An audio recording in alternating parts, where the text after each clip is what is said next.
now.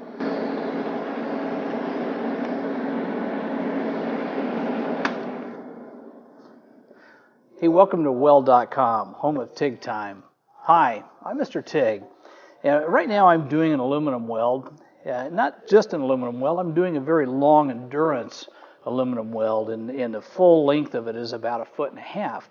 So not only do I test the machine that I'm using, the tungsten that I've got in here, I'm testing the endurance I have with all the radiant heat coming off this plate.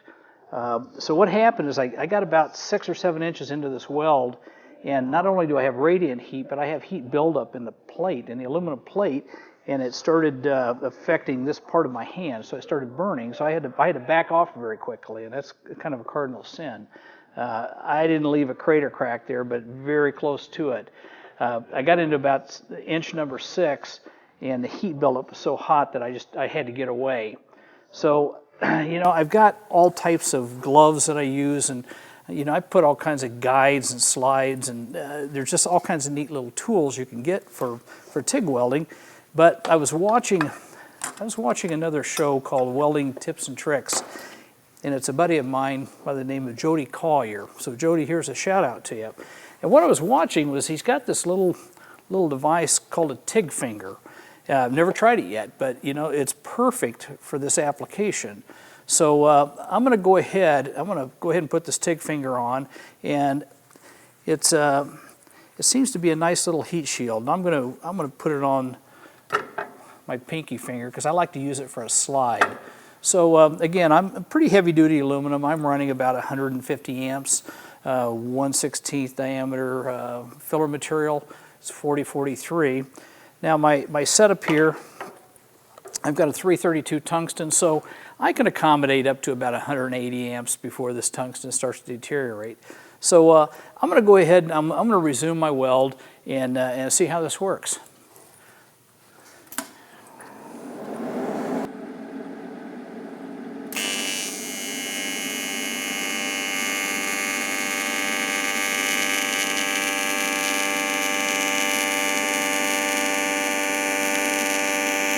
So I'm resuming my weld.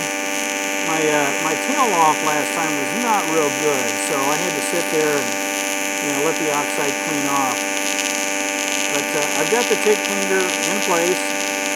You might even be able to see it here, in the filming. But I definitely know that there's radiant heat here. I don't feel it on my hand anymore. So it's working out pretty nice. Anyway, I'll continue. I'll finish, weld another 3 or 4 inches. But just know that this piece is already heated up dramatically. Okay, so I'm gonna get to the end of this weld right here. I'm gonna terminate the weld, and again, remember, add filler at the very end. Circle it a little bit. Get rid of any surface contaminants. And then feather out very, very slowly, and you won't have a crater crack. So I've just finished the weld. Okay, so I got a lot of radiant heat coming off this weld, and I finished the weld. I'm at about, 10, 11, 12 inches. I got to the very end there. You probably heard me talk about adding a little bit extra filler, and I do that just to eliminate cracking. And that delayed cracking is amazing at the end of your welds on aluminum. A lot of heat on this plate, but once I put this TIG Finger in place, it was just a piece of cake. I had no heat concerns or issues at all, so I let it become a guide for me. So just want to do a shout out to Jody Collier. I'm glad you invented this. He's got a show called Welding Tips and Tricks, and we're going to leave some information on the show notes to where you can get this. But again, thank you, and thank you for watching TIG Time. I'm Mr. TIG.